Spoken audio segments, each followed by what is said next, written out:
તૃણમૂલ કોંગ્રેસ શાસિત પશ્ચિમ બંગાળના કોલકાતાની મેડિકલ કોલેજમાં જે બળાત્કાર અને હત્યાના પડઘા જે છે એ આખા દેશમાં પડ્યા છે. તૃણમૂલ કોંગ્રેસની સત્તા હોવાથી ભાજપ દ્વારા આ ઘટનાને લઈને ખૂબ વિરોધ કરવામાં આવ્યો. પરંતુ શું ભારતીય જનતા પાર્ટી જ બળાત્કારીઓને પ્રોત્સાહન પૂરું પાડી રહી છે? હરિયાણાની સિરસા બેઠકના ભાજપના ઉમેદવારે પોતાની ઉમેદવારી પાછી ખેંચતા આવો પ્રશ્ન ઉદ્ભવ્યો છે. શું છે સમગ્ર મામલો, સમજીએ આ અહેવાલમાં. જય હિન્દ, હું છું આપની સાથે નિધિ ગઢવી. હરિયાણામાં આગામી ઓક્ટોબરમાં વિધાનસભાની ચૂંટણી યોજાનાર છે. આ ચૂંટણીમાં સિરસા વિધાનસભા બેઠકના ભાજપના ઉમેદવાર રોહતાશ જાંગરાએ પોતાની ઉમેદવારી જે છે તે પાછી ખેંચી લીધી છે. અને એવી ચર્ચાઓએ જોર પકડ્યું છે કે હરિયાણા લોકહિત પાર્ટીના ગોપાલકુમાર ગોયલના સમર્થનમાં આ પગલું ભરવામાં આવ્યું છે. ગોપાલકુમાર ગોયલ કે જે ગોપાલ કાંડા તરીકે જાણીતા છે, તેમના સમર્થનમાં ભરવામાં આવેલ પગલું ચર્ચાનો વિષય કેમ બન્યું તેની પાછળ એક કારણ છે. આ કારણ વિશે વાત કરીએ તો તેને સમજવા માટે આપણે ગીતિકા શર્મા આત્મહત્યા કેસને પહેલા સમજવો પડશે, જેમાં ગોપાલ કાંડા આરોપી તરીકે રહી ચૂક્યા છે. જોકે બાદમાં તેમને દિલ્હીની રાઉસ એવન્યુ કોર્ટ દ્વારા નિર્દોષ જાહેર કરવામાં આવ્યા હતા. આ કેસ વિશે વિગતે વાત કરીએ તો ગીતિકા શર્મા તેણે 5મી ઓગસ્ટ 2012 ના રોજ દિલ્હી સ્થિત પોતાના ઘરમાં આત્મહત્યા કરી લીધી હતી. આત્મહત્યા પહેલા તેણે એક બ્લેક ડાયરીમાં 2 નોટ લખી હતી, જેમાં તેણે ગોપાલ કાંડા અને અરુણા ચડ્ડા પર ઉત્પીડનનો આરોપ લગાવ્યો હતો. તે સમયે ગીતિકા 23 વર્ષની હતી અને ગોપાલ કાંડા હરિયાણાના ગૃહમંત્રી પદ પર હતા. આ પછી 5 ઓગસ્ટ 2012 ના રોજ ગોપાલ કાંડા અને તેની સહયોગી અરુણા ચડ્ડા વિરુદ્ધ ગીતિકા શર્માને આત્મહત્યા માટે ઉશ્કેરવાનો કેસ નોંધવામાં આવ્યો હતો. ગીતિકાએ ગોપાલ કાંડા અને અરુણા ચડ્ડાને આત્મહત્યા માટે જવાબદાર ગણાવ્યા હતા. તેણે પોતાની સુસાઇડ નોટમાં પણ લખ્યું હતું કે આજે હું આત્મહત્યા કરી રહી છું અને હું અંદરથી તૂટી ગઈ છું.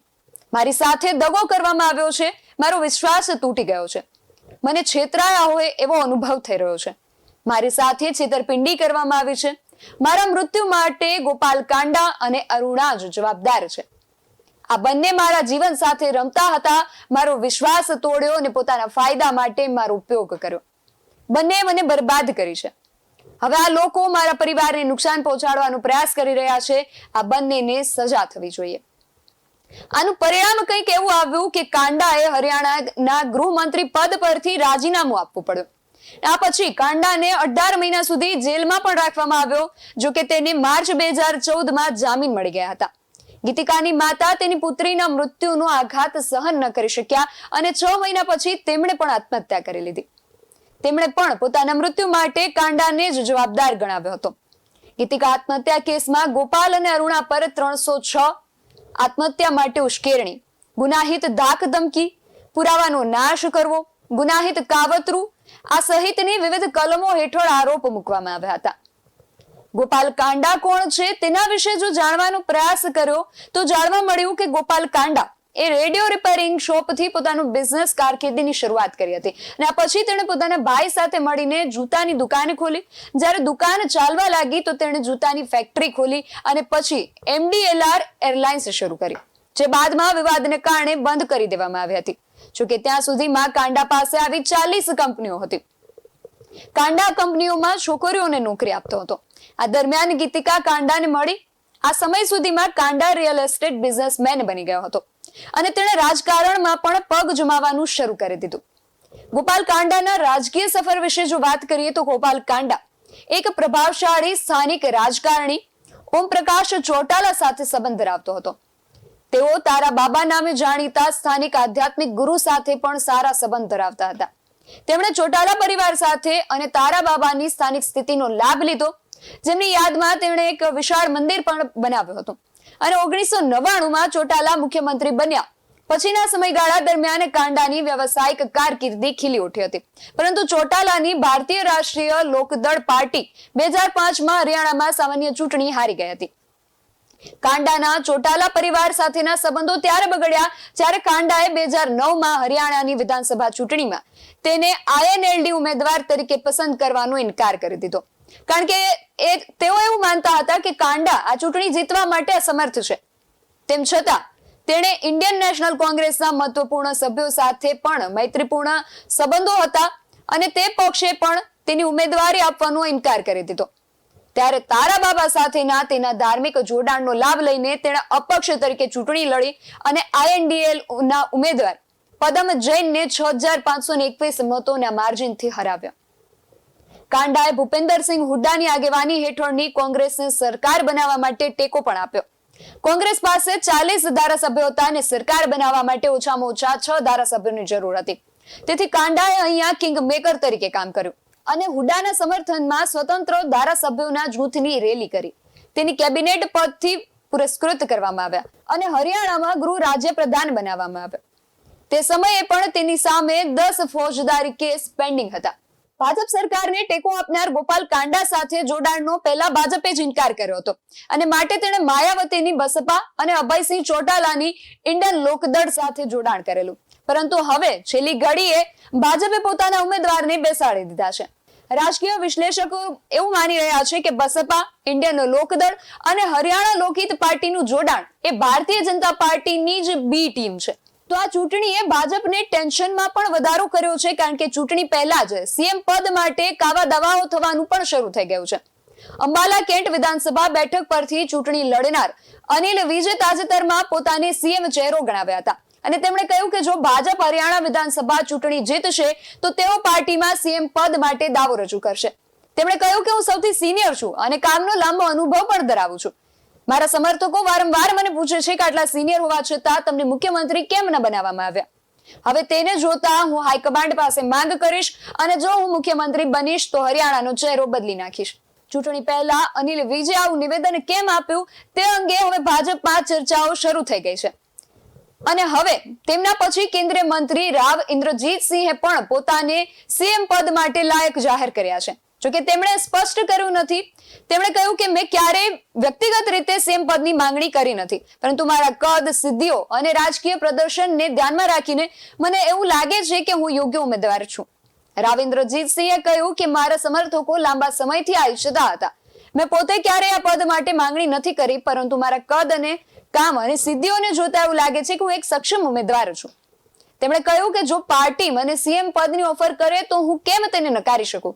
હું કોઈ પણ જવાબદારી નિભાવવા તૈયાર છું. આ સ્થિતિ ભાજપ માટે હવે થોડી અસહજ બની શકે છે. એક તરફ રાવ ઇન્દ્રજીતસિંહ પોતાને સક્ષમ માની રહ્યા છે તો બીજી તરફ અનિલ વિજ વરિષ્ઠતાના આધારે દાવો કરી ચૂક્યા છે.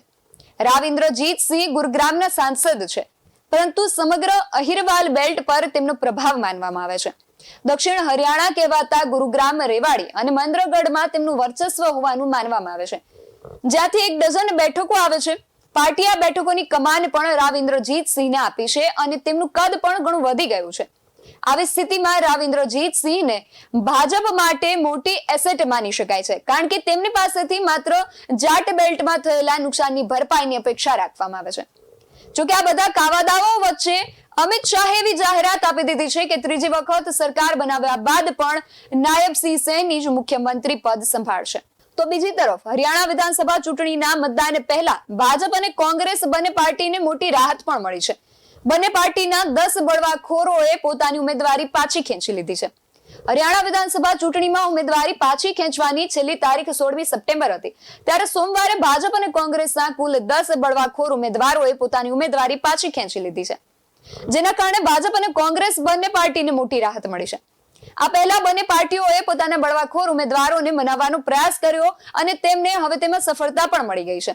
ભાજપ તરફથી હરિયાણાના મુખ્યમંત્રી નાયબસિંહ સૈની અને હરિયાણામાં પાર્ટીના સહપ્રભારી બિપ્લવ દેવે પાર્ટીના શીર્ષ નેતાઓ સાથે મળીને બળવાખોર નેતાઓને મનાવવા માટે અભિયાન ચલાવ્યું હતું. જ્યારે કોંગ્રેસ તરફથી પૂર્વ મુખ્યમંત્રી ભૂપેન્દ્રસિંહ હુડ્ડા અને તેમના સાંસદ પુત્ર દીપેન્દ્ર હુડ્ડાએ બળવાખોરોની નારાજગીરી દૂર કરવાનો પ્રયાસ કર્યો હતો.